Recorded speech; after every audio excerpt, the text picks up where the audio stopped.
is Andrew, and I'm just going to be giving a brief explanation about our microwave pyrolysis rig. So to start with, we have here a 2 kilowatt generator, and this, if you can run back, is linked up to a magnetron.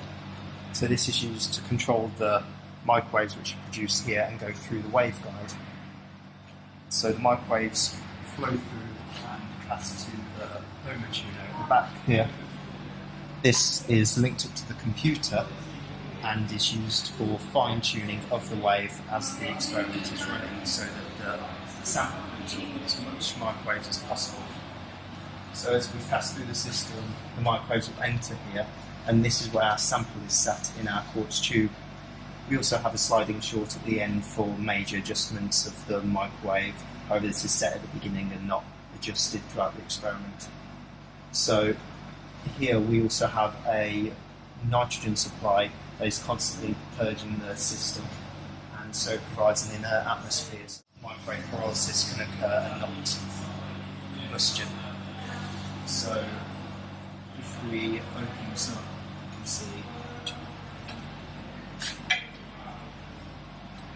you can see we have our sample, which would be facing vertical, which we try and get balanced in place, and when it is vertical we have it sat here and the microwaves will hit it face on, so it touches the largest surface area possible. And as it's heated up by the microwaves, it will pass through the system and the sample will heat up and produce 3 products. The first product will be condensable vapours, which will pass through the condenser and condense, forming the oil which will collect in the bottom. The other product is uncondensable gases, which will flow through the system and up through the extract fan where we will release them. And the final product will be the char that remains at the end of the experiment.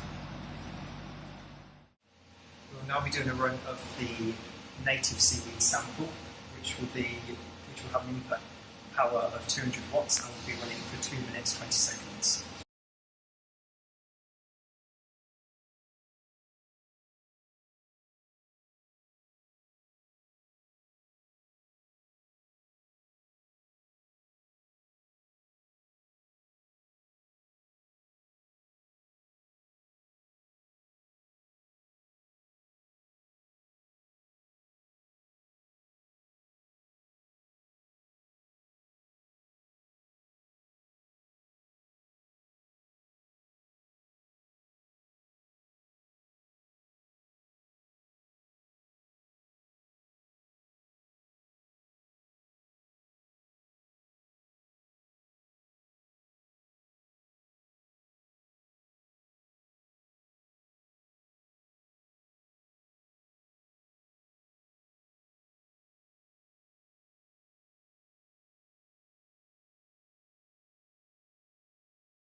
So as you can see on our computer, we have 3 different lines here.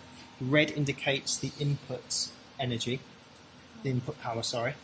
The green represents the absorbed and the blue is the reflected.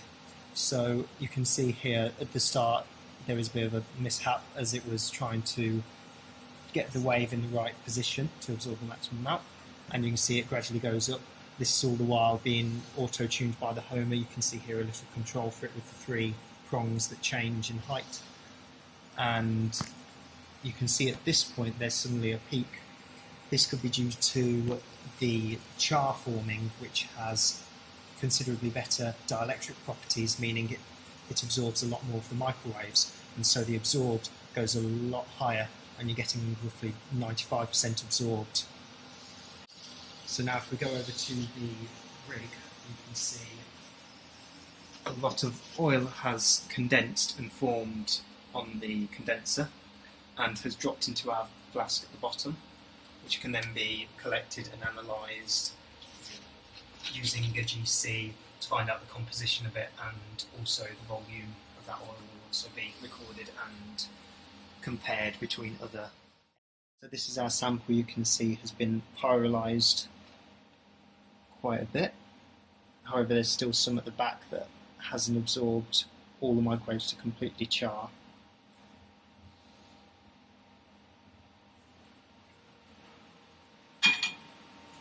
And then you can see we also have other samples over here that have been running for a much longer time. You can see some of these char a lot more, although this one not as much as this, which shows that the mass loss of the pellet and the effect of the pyrolysis is a lot more prominent when there's a higher energy applied to the pellet.